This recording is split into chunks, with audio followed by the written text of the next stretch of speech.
Hello বন্ধুরা, এখন আমরা দেখব step function or unit step function বলতে কি বোঝায়। তো continuous time step function is denoted by u of t and defined as u of t is equal to 1 when t is greater than or equal 0, 0 when t is less than 0. Step function continuous time হতে পারে, discrete time হতে পারে।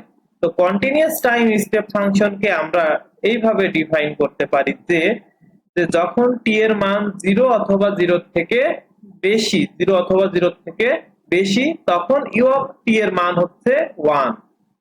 আর যখন টি এর মান 0 থেকে কম, তখন you of টি এর মান 0। তাহলে আমরা যদি গ্রাফিক্যালি দেখতে চাই, তাহলে এইভাবে দেখতে পারি, এই যে y অ্যাক্সিস বরাবর ইউ অফ টি আর x অ্যাক্সিস বরাবর টি, এই সিগন্যালটা। তাহলে এইটা হচ্ছে যে যখন টি এর মান 0 তখন 1, 1 তখন 1, 2 তখন 1, 3 তখন 1, 4 তখন 1, ইনফিনিটি তখন 1। তাহলে এইভাবে যে যখন 0 থেকে ইনফিনিটি পর্যন্ত প্রত্যেকটা জায়গায় আমরা কন্টিনিউয়াস ভাবে 1 পাবো, আর 0 থেকে ছোট প্রত্যেকটা পয়েন্টে আমরা কন্টিনিউয়াস ভাবে 0 পাবো।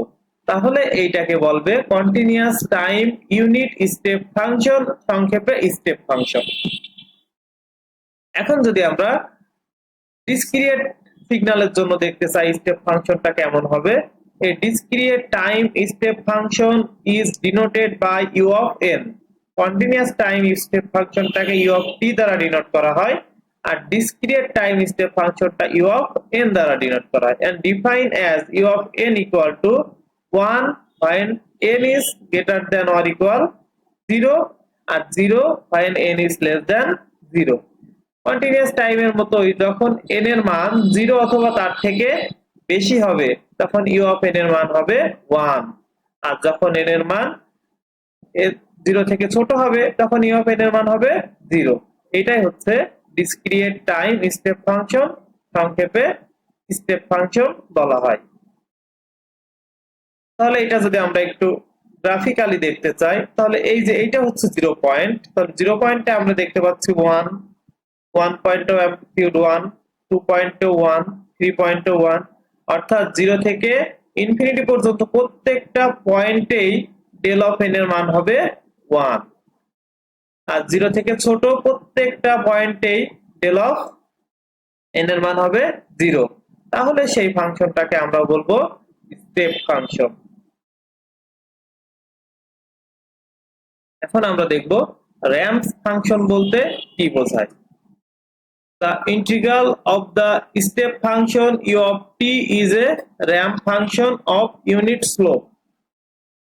A continuous time ramp function is commonly denoted by r of t and is defined as r of t is equal to t when t is greater than or equal 0 and 0 when t is less than 0.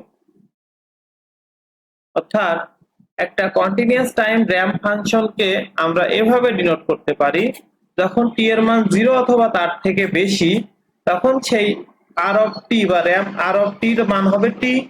তাহলে t এর মান যখন 0, তখন r of t এর মান হবে 0, t এর মান যখন 1, তখন r of t এর মান হবে 1, t এর মান যখন 2, তখন r of t এর মান হবে 2, t এর মান যখন 3, তখন r of t এর মান হবে 3। তো এটা যদি আমরা একটু গ্রাফিক্যালি দেখতে চাই, তাহলে দেখি এই যে এখানে t এর মানটা x অ্যাক্সিস বরাবর t আর y অ্যাক্সিস বরাবর হবে r of t।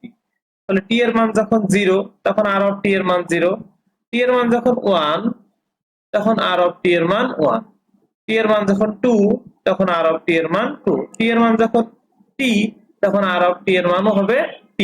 এইভাবে একটা ramp function, continuous time ramp ফাংশনকে গ্রাফিক্যালি রিপ্রেজেন্ট করা যায়।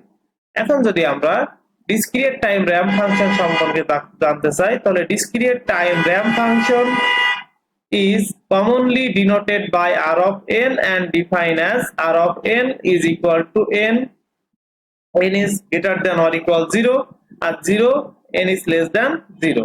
তাহলে ডিসক্রিট টাইম র‍্যাম্প ফাংশনকে আমরা এভাবে ডিনোট করতে পারি, যখন n এর মান 0 অথবা তার থেকে বড়, তখন r of n এর মান n, আদারওয়াইজ 0। গ্রাফিক্যালি যদি দেখি, এই যখন n এর মান 0 তখন r অফ n এর মানও 0, n এর মান 1 r অফ n এর মান 1, n এর মান 2 r অফ n এর মান 2, n এর মান 3 r অফ n এর মান 3, n এর মান 4 r অফ n এর মান 4, n এর মান 5 r অফ n এর মান 5। এইভাবে আমরা একটা র‍্যাম্প ফাংশনকে রিপ্রেজেন্ট করতে পারি।